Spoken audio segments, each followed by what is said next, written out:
这是中国历史上最强盛的时代，也是当时世界上最强大的国家，疆域辽阔，社会繁荣，文化开放。在经过漫长的分裂时代之后，中国又成为强大的世界级帝国。然而在繁华落去之后，却是一个勉强维持统一的国家，国都6县天子9陶。本期视频就让我们一起走进隋唐帝国。公元581年，杨坚代周称帝，建立隋朝，改元开皇。中国历史走入鼎盛的隋唐帝国时代。杨坚在北周、北齐的基础上，做出了一系列的政治改革，不仅稳定了政局，也给后世留下了深远的影响。首先，废北周6官制，建立3省6部制，加强中央集权。第二，改革区划并成省、州、县，将州郡县3级行政区划改为州和县，减少冗官人数，加强中央对地方控制。第三，罢9品中正制，设立科举制，首重才学，次重门第。公元589年，隋朝灭南陈，统一中国。由于魏晋南北朝时期常年战乱，各地货币度量衡都各不相同。杨坚统一货币度量衡，颁行开皇新制，促进经济上的统一。同时，杨坚整顿吏治，减轻赋税，兴修水利，提倡文教，百姓安居乐业，国家府库充盈，史称开皇之治。然而，杨坚晚年喜怒无常，滥杀大臣，赏罚全凭一己心意，律法也变得十分严苛，甚至出现了只要盗窃1文钱就当街处斩的情况。然而，这非但未让盗窃现象减少，反而让百姓们更加恐慌。公元601年，杨坚废太子杨勇，改立晋王杨广。杨坚与独孤皇后生有5子，长子杨勇喜好奢侈，因为偏宠小妾而被母亲厌恶，最终导致被废。而杨广就很有心机，为了得到母后的欢心，与妻子萧氏一起躬行节俭，琴瑟和谐，在独孤皇后的影响下登上了太子之位。然而，在独孤皇后死后，杨广就原形毕露。公元604年，杨坚病重，杨广趁机调戏薛华夫人，让杨坚非常恼火，大喊独孤，我要召废太子杨勇进宫。没想到传信的人被截住，杨坚离奇死亡。杨广杀废太子杨勇，囚禁蜀王杨秀、汉王杨亮，踏着兄弟的鲜血登上皇位。杨广刚登基就大兴土木，兴建东都洛阳，开凿大运河，工程浩大，民不聊生。虽然从后世来看，这些工程都发挥了不小的作用，但是由于征发大量青壮劳动力，严重影响了农业生产，再加上工期紧张，很多民夫都因此活活累死饿死。用来运尸体的车一眼望不到边，而真正将杨广推向亡国之路的，却是3镇高句丽。公元611年，杨广征调100万大军讨伐高句丽，由于战线过长，指挥不当，隋军不仅没有在高句丽占到半分便宜，反而损失惨重。在公元614年第3次讨伐高句丽时，隋朝已经濒临崩溃，将士逃亡，民乱四起。杨广索性南巡至江都，整日醉生梦死，不愿再回长安。临行前，杨广安排代王杨佑留守长安，越王杨栋留守洛阳，唐国公李渊留守太原。唐国公李渊是杨广的表兄，眼见隋朝即将灭亡，不愿再为杨广效力，在儿子李世民的鼓动下，暗中招兵买马，准备在隋末大乱中争得自己的天地。公元617年，李渊在晋阳起兵，关中亲族纷纷起兵响应。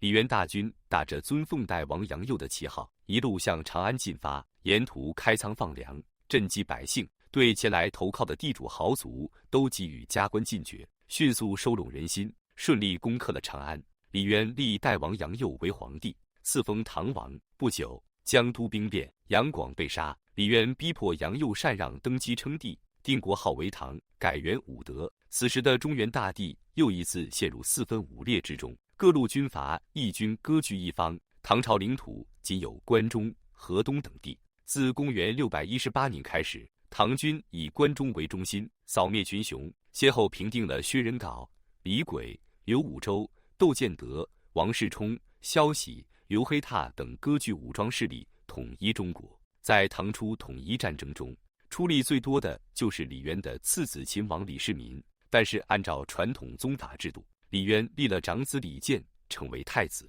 没想到李建成对李世民十分嫉恨，而李世民对兄长也非常不满，兄弟之间的矛盾越来越大。公元626年，李世民发动玄武门之变，杀太子李建成，齐王李元吉逼迫李元禅让登基为帝。唐太宗李世民继位初期，天灾频发，百姓生活困苦，经常遭受东突厥袭扰。李世民吸取了隋朝灭亡的教训，躬行节俭，轻徭薄赋，休养生息。李世民重用房玄龄、杜如晦、魏征等名臣，知人善任，从谏如流，先后5次颁布求贤诏令，并增加科举考试的科目，不问出身，唯才是举。唐朝涌现出一大批治国人才。在勤修内政的同时，唐朝在对外战争也获得了一系列的胜利。公元630年，唐朝灭东突厥，活捉协力可汗，4夷军长齐聚长安，尊奉李世民为天可汗。唐朝设置了顺、右、华、长4州都督府，安置突厥将民。公元634年，吐谷浑归附唐朝。公元640年，唐朝灭高昌国，设立安西都护府。唐朝影响力到达中亚，西域各国纷纷前往长安朝贡。公元646年，薛延陀汗国投降唐朝。同年，唐朝在漠北设立安北都护府，在漠南设立了单于都护府。李世民死后，唐高宗李治在父亲留下的遗产上接续贞观之治，发展经济，提倡文教，完善科举制，颇有贞观遗风，后世称之为永徽之治。李治在位期间，先后攻灭西突厥、百济、高句丽，使唐朝版图臻于极盛。然而李治患有风疾，时常头晕目眩，不得不依靠皇后武媚娘打理政务。久而久之，唐朝的权力中心从皇帝李治手上转移到皇后武媚娘手中。公元683年，唐高宗李治驾崩，由李治与武则天所生的第3子李显继位，史称唐中宗。李显性格懦弱，对妻子韦氏言听计从，皇位还没坐热乎，就被武则天废为庐陵王李显的弟弟李旦继位，更加不敢反抗武后，朝政大权完全落在武后手中。武后临朝称制，追尊武氏先祖，提拔武氏子弟，各地接二连三地出现祥瑞，俨然是为改朝换代造势。公元684年，徐敬业起兵造反，向武后发出挑战，试看今日之狱中竟是谁家之天下。武后派出30万大军平叛，徐敬业兵败身死。武后借机清理了一大批反对的文武大臣。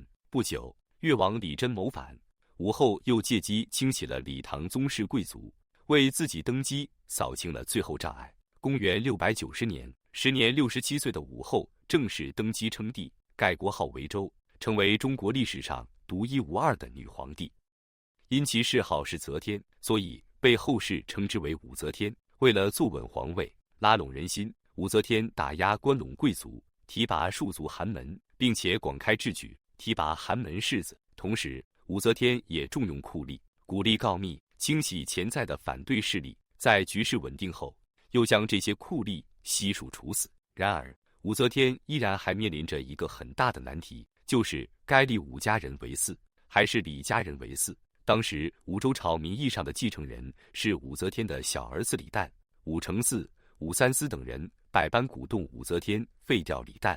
这时狄仁杰提醒武则天，自古只听说儿子祭祀父母的，没有侄子祭祀姑姑的。不久爆发了瀛州之乱，武氏子弟被派去平叛，没想到却一败涂地。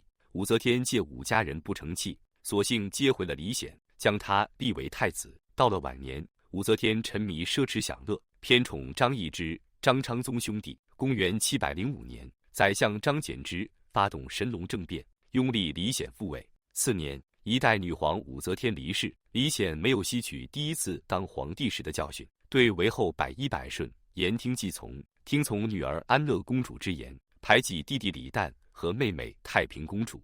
不久，李显离奇死亡，韦后想要效仿武则天立傀儡皇帝，垂帘听政，没想到太平公主和李旦之子李隆基联手发动政变，诛杀韦后和安乐公主，拥立李旦2度登基。然而李旦刚登基，太平公主就和太子李隆基反目成仇，李旦把皇位禅让给李隆基。公元713年，李隆基诛杀太平公主。唐初的一系列宫廷政变到这里终于暂时告一段落。经过贞观、永徽、武周3朝积累，到了唐玄宗李隆基在位的开元年间，唐朝已经走入盛世，成为当时世界上最强大、最繁荣的国家之一。唐朝的首都长安是当时世界上最大的城市之一，有60多个国家的商人使节与唐朝进行经济文化来往。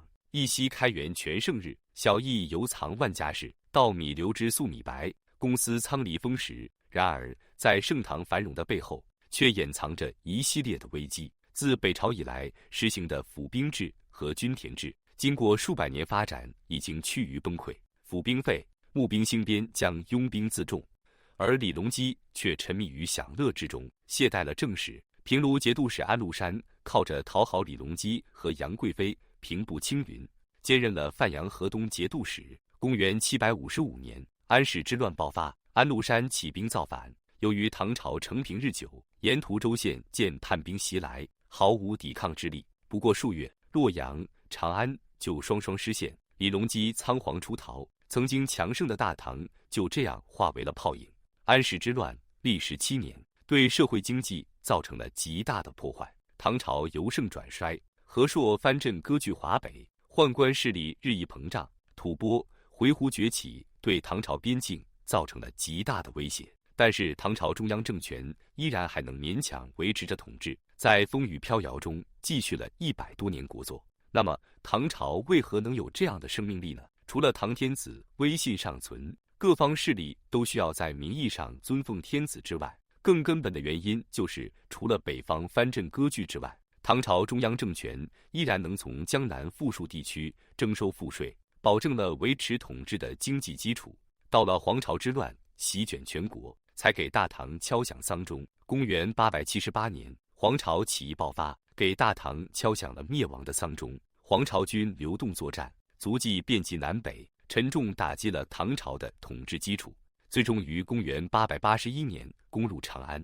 唐僖宗仓皇出逃，黄巢尽杀李唐宗室贵族世家。虽然黄巢最终败亡，但是李唐王朝也从此名存实亡了。各地军阀割据一方，互相攻伐混战，唐天子形同傀儡。公元907年，朱全忠逼迫唐哀帝退位，唐朝灭亡。